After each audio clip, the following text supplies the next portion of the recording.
Hello everyone, welcome to our channel. I'm your educator Chanchal. Plant morphology series में एक और नया interesting lecture लेकर मैं हाजिर हूँ। लास्ट लेक्चर हमने हाइड्रोफाइट्स पढ़ा था, वो लेक्चर आप जरूर देख लीजिएगा।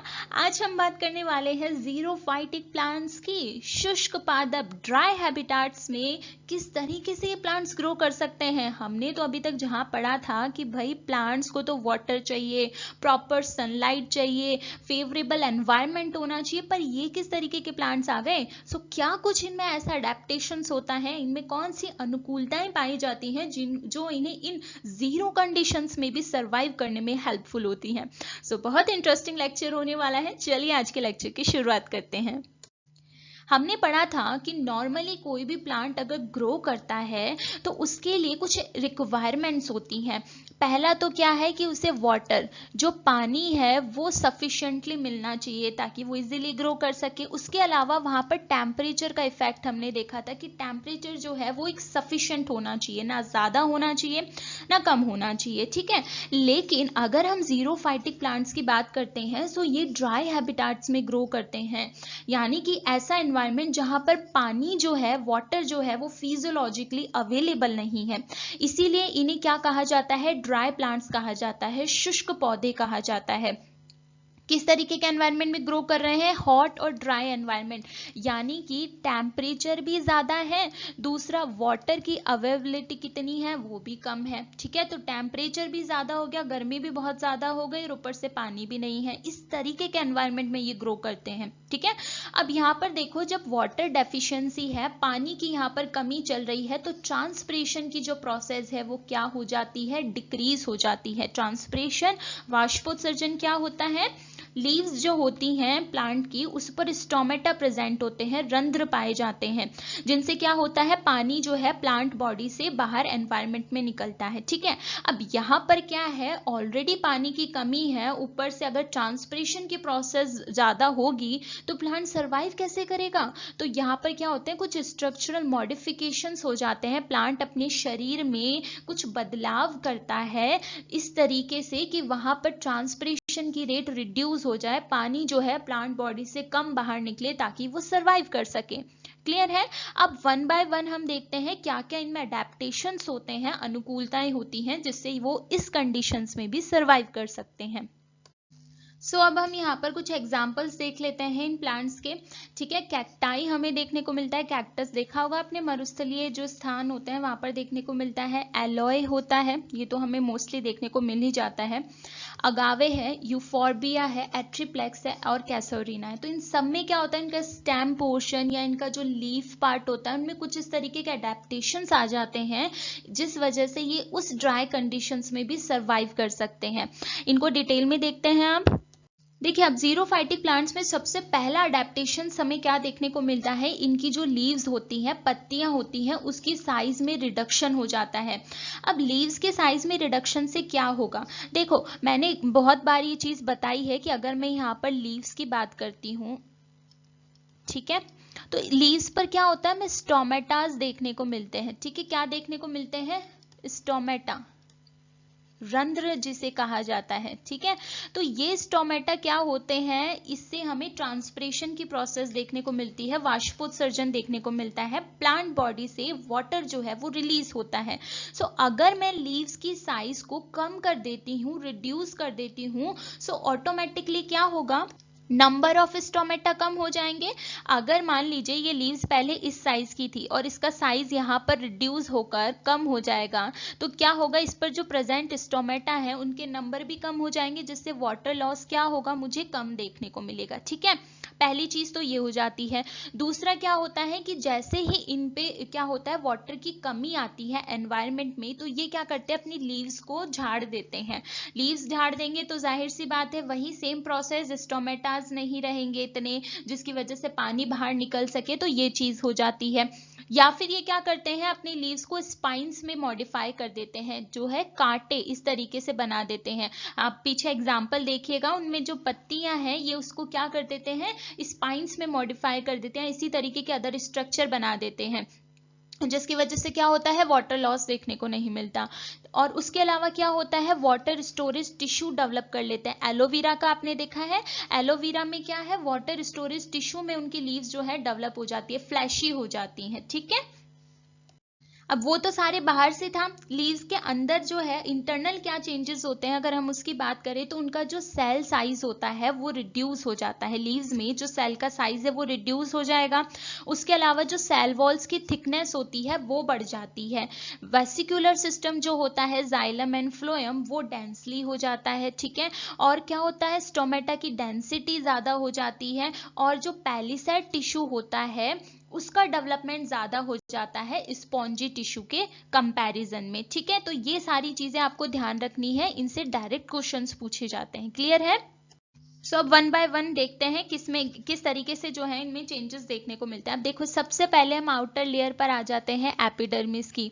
अब एपिडर्मिस इनमें कैसी होगी, मल्टीसेरेट फॉर्म में होती है, ठीक है। कैसी होती है, मल्टीसेरेट फॉर्म में होती है, यानी कि बहुत लेयर वाली होती है, जिसकी वजह से वाटर लॉस नहीं हो पाए। दूसरा, टेम्परेचर ज्यादा है तो प्लांट पर इतना इफेक्ट ना हो पाए, ठीक है। ये हो जाता है। दूसरा क्या आ जाता है, वहां पर हमें थिक लेयर देखने को मिलती है क्यूटिकल की, thick layer of cuticle. Waxy layer हो जाती है कई बार, इसके ऊपर जो है वैक्सी लेयर भी हमें देखने को मिलती है, जिससे क्या है, हाई टेम्परेचर जो होगा उससे प्रोटेक्शन प्लांट को मिल जाएगी और उसके अलावा वाटर लॉस जो है वो भी हमें देखने को नहीं मिलेगा, तो इस तरीके से सरवाइव हो जाएगा। उसके अलावा अगर हम बात करते हैं लीव्स में जो स्टोमेटा होते हैं, एक तो लीव्स का साइज कम हो गया, उस वजह से स्टोमेटा कम हो गए, और इनके वैसे स्टोमेटा कैसे होते हैं, संकन होते हैं, ठीक है, अंदर की तरफ धसे हुए होते हैं। यानी कि जैसे अगर मान लीजिए ये लीव्स है ना, तो स्टोमेटा यूं अंदर की तरफ रहेंगे, अंदर धसे हुए रहेंगे, ठीक है। ये चीज हो जाती है। उसके अलावा क्या होता है कि इनकी जो हाइपोडर्मिस होती है, हाइपोडर्मिस होती है वो कैसी होती है, वो थिक स्कैलरेनकाइमेटस होती है, थिक स्कैलरेनकाइमेटस, ठीक है, जिसके स्टेम पोर्शन पर और एज वेल लीव्स पर, दोनों पर ये चीज हमें देखने को मिलती है। तो वो वहां पर इनको क्या हो जाता है, प्रोटेक्शन देखने को मिल जाता है। उसके अलावा अगर हम बात करते हैं यहाँ पर जो हमारे मीजोफिल टिश्यू होता है, ठीक है, लीव्स में मीजोफिल टिश्यू होता है, तो मीजोफिल टिश्यू इनमें कैसा होता है, वेल डेवलप्ड होता है, वेल डेवलप्ड होता है, ताकि क्या है, इजीली वहां पर फोटोसिंथेसिस की प्रोसेस हो सके, ठीक है, वो वहां पर सरवाइव कर सके। उसके अलावा अगर हम बात करते हैं यहाँ पर वेसिकुलर टिश्यू की,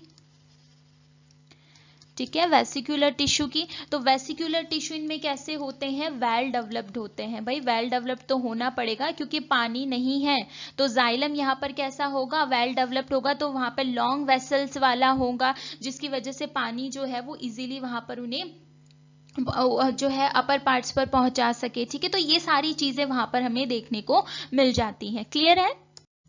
तो ये सारे अडेप्टेशंस हमें जनरली देखने को मिलते हैं, जिसकी वजह से वो प्लांट्स ग्रो कर सकते हैं। अब कुछ ग्रासेस होती हैं जिनमें लीव्स की रोलिंग हमें देखने को मिलती है, पत्तियां जो है वो वाटर लॉस ना हो इसलिए घूम जाती हैं, ठीक है। ऐसा क्यों होता है, क्योंकि इनकी जो अपर सरफेस होती है वहां पर बहुत ज्यादा स्टोमेटा होते हैं। अब भाई स्टोमेटा ज्यादा है तो वाटर लॉस ज्यादा होगा, तो ये क्या करती हैं, उस वाटर लॉस से बचने के लिए पत्तियों को जो है घुमा देती हैं। अब इनकी अगर हम एपिडर्मिस की बात करते हैं तो इनकी एपिडर्मिस पर कुछ स्पेसिफिक सेल्स होती हैं जिन्हें हम बुलिफॉर्म सेल्स या फिर मोटर सेल्स कहते हैं। क्या कहते हैं, बुलिफॉर्म सेल्स या मोटर सेल्स कहते हैं। ये सेल्स कहाँ प्रेजेंट होती हैं, ये सेल्स अपर एपिडर्मिस पर होती हैं, जो ऊपर की तरफ एपिडर्मिस होती है वहां पर होती हैं, थिन वॉल्ड होती हैं और ग्रेटली कैसी होती हैं, इनलार्ज्ड सेल्स होती हैं।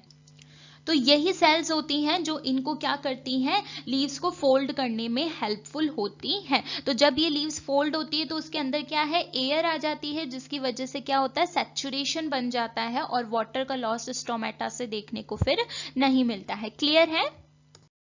अब इसी में ही एक टर्म जो है वो यूज होती है, सक्यूलेंट प्लांट्स। बहुत बार पूछा जाता है सक्यूलेंट प्लांट्स के बारे में या फ्लैशी जीरोफाइट्स के बारे में। तो ये प्लांट्स कैसे होते हैं, ड्रफ रेजिस्टेंस प्लांट होते हैं। इनमें लीव्स, स्टेम या रूट पार्ट्स जो होते हैं वो फ्लैशी हो जाते हैं, मासल हो जाते हैं। किस तरीके से हो जाते हैं, इनमें वाटर स्टोरेज टिश्यू का डेवलपमेंट वहां पर हो जाता है, ठीक है। जैसे एग्जांपल की हम बात करते हैं कैक्टाई, ठीक है, कैक्टाई, कैक्टस जो होता है, उसके अलावा एलॉय हमें देखने को मिलता है, हमने पीछे इमेजेस में भी देखा। तो इन सब में क्या होते हैं, वहां पर ये सर्वाइव कर सके इसलिए क्या होती है, इनकी लीव्स, स्टेम या रूट्स पार्ट्स जो होते हैं वो मासल हो जाते हैं, फ्लैशी हो जाते हैं, क्योंकि उनमें वाटर को स्टोरेज करने वाले टिश्यू बन जाते हैं। अगर मैं इनकी बात करती हूँ तो इनकी जो लीव्स होती हैं, अगर हम सबसे पहले लीव्स से स्टार्टिंग करें तो लीव्स इनकी कैसी होती हैं, मोर और लेस सिलेंड्रिकल होती हैं, और साइज में कैसी होती हैं, स्मॉल होती हैं, ठीक है। उसके अलावा क्या होता है, इनमें वैक्सी कोटिंग देखने को मिलती है, ठीक है, आउटर लेयर पर वैक्स की कोटिंग देखने को मिलती है, थिक लेयर ऑफ क्यूटिकल देखने को मिलता है, ठीक है। उसके अलावा इसमें क्या होते हैं, जो एपिडर्मल सेल के नीचे वाली सेल्स होती हैं, यहाँ पर कॉलेनकाइमा की सेल्स प्रेजेंट होती है, जिससे कि वाटर का लॉस ना हो, ठीक है।